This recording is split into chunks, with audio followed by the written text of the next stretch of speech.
For decades, the Raiders weren't just another NFL team. They were the league's most hated, most controversial franchise. But why? What made the Raiders so different? So feared that the entire NFL seemed to carry a grudge against them? In this video, we'll uncover the real reasons behind the conflict, from secret scandals and rebellious attitudes to legendary battles with league officials. You'll hear stories you've never been told before. You'll see how the Raiders' outlaw spirit clashed with the NFL's desire for control, and why this clash changed football history forever. So stick around, because the truth behind the NFL's hate for the Raiders is more shocking than you think. Welcome to History of Raiders, where we dive deep into Raiders history and reveal the untold stories of the silver and black. If you love uncovering the real Raiders legacy, make sure to subscribe now. You won't want to miss what's coming next. The Raiders Rebel. Image: a team against the establishment. Before we dive into the league's battles with the Raiders, we have to understand what made this team so different, so rebellious. The moment you saw the silver and black take the field, you knew. They weren't trying to fit in.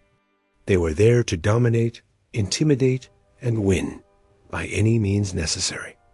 This wasn't a coincidence. It was by design from the very beginning. The Raiders forged an identity that stood in direct contrast to the NFL's traditional values. While most teams played by the book, following protocol, dressing clean, and keeping their heads down, the Raiders wrote their own playbook. Al Davis, the mastermind behind the team's culture, didn't care about looking polished or playing nice with the league office. His mantra said it all: just win, baby. It wasn't about appearances. It was about result, and it showed. Everything from the team's uniforms to their attitudes screamed defiance. While other teams sported bright colors and corporate vibes, the Raiders went with black, bold, aggressive, and unapologetic. The silver represented style, but the black? That was the warning. Step on the field with them, and you were stepping into a fight. But it wasn't just their uniforms or slogans.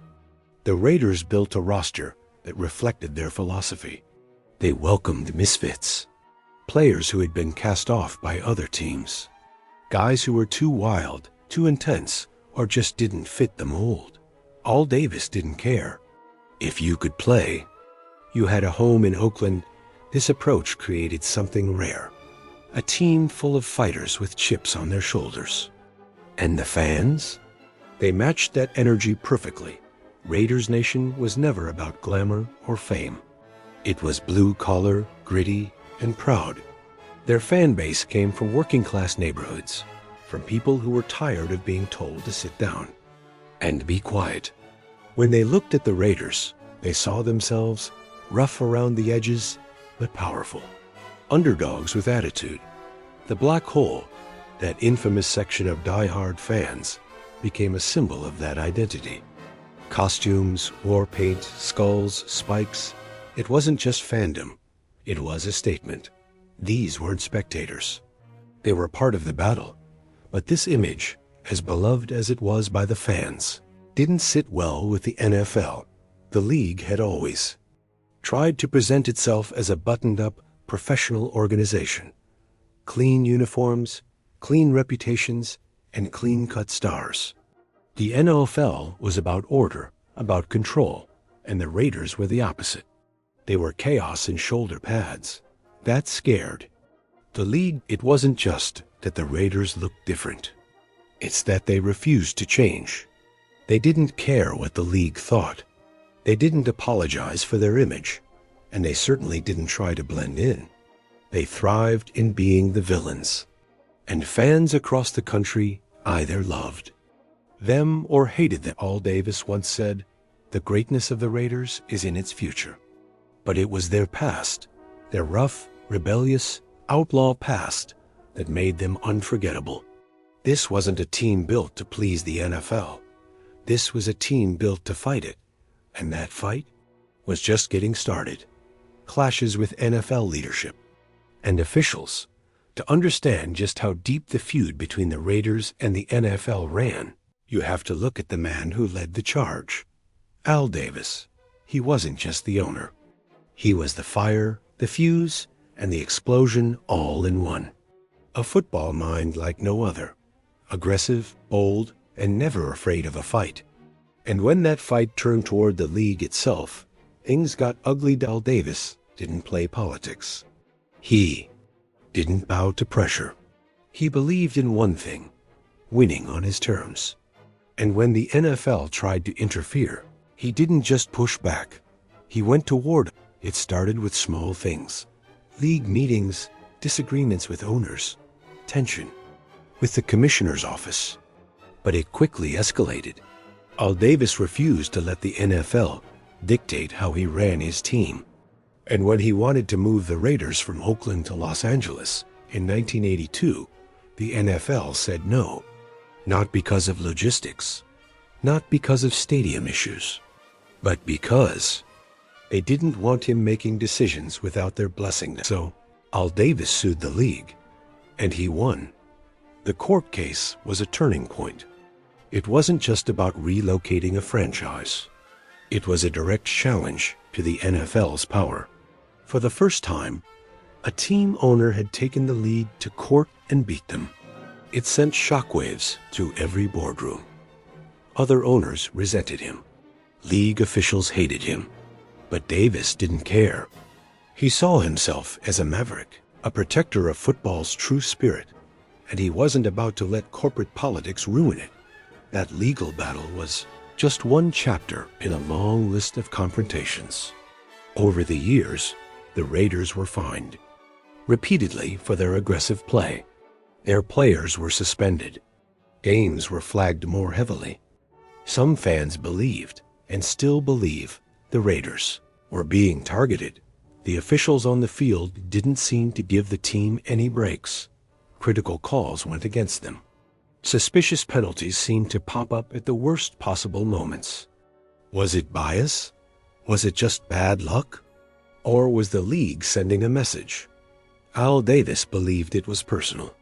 He believed the NFL was trying to control his team through punishment, both on and off the field. And true to Raider form, he didn't respond with apologies. He responded with more aggression. Even among the owners, Davis was an outsider. While other franchises worked together to build consensus and preserve the league's image, Davis often stood alone. He voted against key decisions. He criticized the commissioner publicly. He wasn't just a rebel. He was a thorn in the league's side. And as for the Raiders, they embraced that role. Every fine, every flag, every league memo only fueled their fire. If the NFL wanted to paint them as villains, so be it. They wore that black hat with pride. The result was a team seen not just as competitors, but as troublemakers. Media narratives followed suit. Broadcasters and columnists described the Raiders as dirty, dangerous, even uncoachable. But behind all the controversy was a simple truth. They played hard, hit harder, and didn't care who liked it. And at the center of it all stood Al Davis, arms crossed, sunglasses on, daring the league to stop him. On-field controversies and rough play. Before we talk about league politics and image battles, we have to step onto the field, where the Raiders truly earned their reputation. This wasn't a team that played nice. They played mean. And that wasn't just strategy. It was identity. The Raiders of the 1970s and 1980s weren't built like other teams. They weren't afraid to hit, and hit hard. While the rest of the league followed evolving rules and softening contact, the Raiders doubled down on physical punishment. They believed in intimidation, in sending messages with every snap at. The heart of this ferocious style was a defense that became legendary for all the right and wrong reasons. Nicknamed the Black Hole long before the fans claimed it, this unit didn't just stop offenses. It scared them. Quarterbacks flinched. Receivers hesitated. Running backs braced for impact. Because if you went across the middle against the Raiders, you weren't just risking a tackle, you were risking your career. And no one embodied that fear more than Jack Tatum. They called him the assassin. Not because he broke the rules, but because he broke players. His hits were bone-rattling, legal at the time, and unforgettable. Tatum didn't apologize for playing with violence. He said, "I like to believe that my best hits border on felonious assault." That's not just a quote. That's the Raiders' mentality in a sentence. But as the NFL began to modernize, the league office didn't see it as tough football. They saw it as a problem. The Raiders were fined, flagged, and scrutinized. More than almost any other team, their games became battlegrounds, not just against opponents, but against the officials themselves. Memorable incidents only deepened the divide. Like the 1976 AFC Championship game against the Steelers, a game filled with personal fouls, late hits, and all-out brawls. Or the brutal Super Bowl clashes where the Raiders looked more like a wrecking crew than a football team. Every time a helmet flew off or a player limped off the field, the spotlight turned to the Raiders, and the whispers got louder. Were they playing football or crossing the line? The truth. Both. The Raiders knew how to ride the edge of legality. They weren't dirty. They were dangerous. There's a difference. And that difference terrified the NFL. The league responded with rule changes, stricter enforcement, and more flags. But the Raiders didn't back down. If anything, they pushed harder. They made it personal. Every flag was fuel. Every fine was proof that the league couldn't handle their style. It wasn't just about winning games. It was about proving that toughness still mattered. Fans loved it. Opponents hated it. The league? They wanted to control it. But how do you control a team that thrives in chaos? Even the Raiders' offensive players got in on the action. Linemen who fought like bouncers. Running backs who ran through defenders like sledgehammers. Quarterbacks who stood tall in the pocket, knowing the defense had their backs. This wasn't just a team. It was a mindset. And while the NFL tried to steer the game towards safety and polish, the Raiders stood as a stubborn, violent reminder of old-school football. Raw, brutal, and uncompromising. It wasn't just controversial. It was war. The Raiders' moves and political battles, long before the Las Vegas lights ever touched the Raiders' silver and black. The team had already carved a chaotic path across the NFL map, a path paved with lawsuits, rebellion, and political firestorms. These weren't just team relocations. These were acts of defiance. It all goes back to one man, Al Davis. He wasn't just trying to win football games. He was fighting for something bigger, independence. He didn't believe the NFL should control where a team could or couldn't go. And when the league tried to box him in, he didn't hesitate. He threw punches in courtrooms instead of stadiums. The first major battle exploded in the early 1980s when Davis wanted to move the Raiders from Oakland to Los Angeles. The NFL said no. They claimed it was a bad move, bad for business, and against the rules. But Davis saw it differently. He believed his franchise had outgrown the Oakland Coliseum, and that LA offered a chance to expand, to evolve. So he sued the NFL, and he won. The courtroom drama that followed wasn't just a legal victory. It was a statement. Al Davis had proven that an owner could defy the league and still come out on top. Other owners were furious. The league was embarrassed. And the Raiders? They wore it like a badge of honor. But that was just the beginning. The team's years in Los Angeles were turbulent on and off the field. The fan base shifted, the media spotlight intensified, and behind the scenes, the NFL never forgot what Davis had done. When the time came to move again, back to Oakland in 1995, it wasn't a happy reunion. It was business. Cold, strategic, and driven by a long-standing war between one man and a system that never wanted him to win. Even the move back wasn't smooth. The stadium deal in Oakland was controversial, the politics were messy, and the NFL again found itself watching Davis make deals his own way, without asking for approval. Then came the final chapter in this relocation saga, Las Vegas, a move no one could have predicted just a decade earlier. The NFL had long kept its distance from gambling cities. Vegas was taboo, but the Raiders changed that. They forced the league to adapt again. And though this time the move was officially approved, the league's history with the Raiders made it feel like a reluctant acceptance. Because for decades, every time the Raiders moved, they exposed the tension between team control and league authority. They weren't just changing cities. They were pushing boundaries, challenging power, breaking rules others were too scared to test. And Al Davis was at the center of it all, a man who believed the NFL needed disruptors. He once said, "The greatness of the Raiders lies in their future." But that greatness came at a cost: burned bridges, bitter owners, and a league that always seemed to want the Raiders to fall in line, even when they never would. Every relocation left a mark, not just on maps, but on the identity of the team. Fans followed, others turned bitter. Cities loved them, then lost them. But through it all, the Raiders stood firm in one belief: they answered to no one but themselves. The legacy of being the NFL's most hated team. Being hated didn't break the Raiders. It built them. While most franchises chase approval and status, the Raiders became something entirely different: an outcast, a renegade, a storm the NFL couldn't contain. And in that darkness, they found their identity. For years, the league branded them as troublemakers, too loud, too violent, too rebellious. But what the NFL saw as chaos, the Raider Nation saw as authenticity.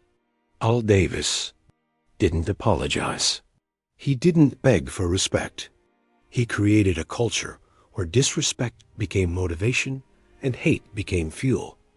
The silver and black weren't just colors. They were a symbol, a warning. The Raiders didn't want to be your favorite team. They wanted to beat your favorite team brutally, mercilessly, and with style. And fans? They loved it.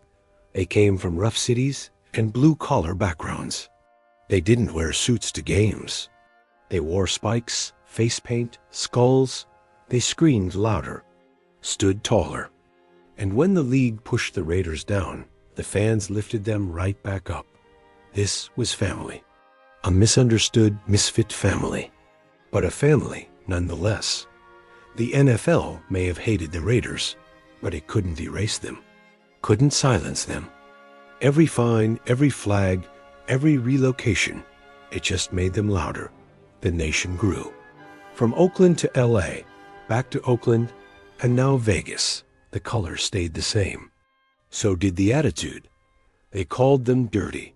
The Raiders called it tough. They called them arrogant.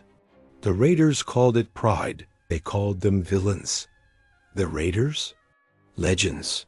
Even today, in an NFL ruled by polished brands and corporate smiles, the Raiders still carry that rebel DNA. Sure, the league has changed. The rough edges are softer. The fines are bigger. The rules stricter. But somewhere in every huddle, in every stadium, in every whispered memory of football's golden age, the Raiders still stand as the team that refused to conform. They remind us of a time when football wasn't about perfect PR or TV-friendly narratives. It was raw, violent, personal. The Raiders were a mirror for everything the league didn't want to be, but couldn't ignore, and that legacy still matters. It tells today's fans that identity means more than image. That loyalty isn't just about wins. It's about what you stand for when everyone's against you. It teaches us that being hated isn't always a curse.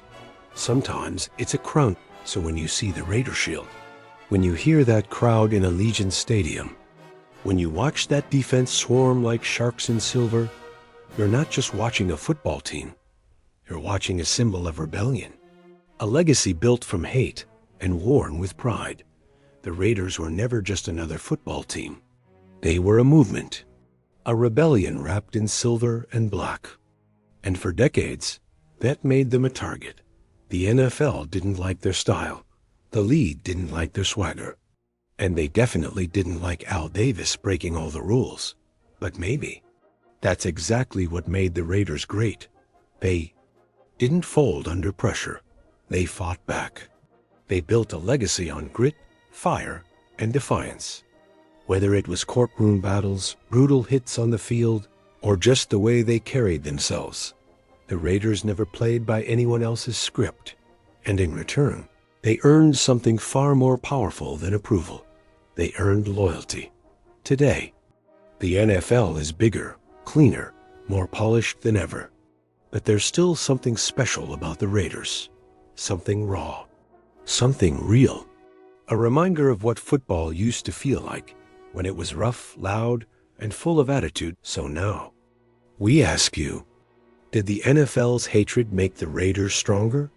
Or did it hold them back from even greater glory? Drop your thoughts in the comments. We want to hear your side of the story. And if you love the history, the legends, and the fight behind it, silver and black, don't forget to like this video, subscribe to History of Raiders, and join us for more untold stories from the heart of Raider Nation. Because this is more than football. This is Raiders football.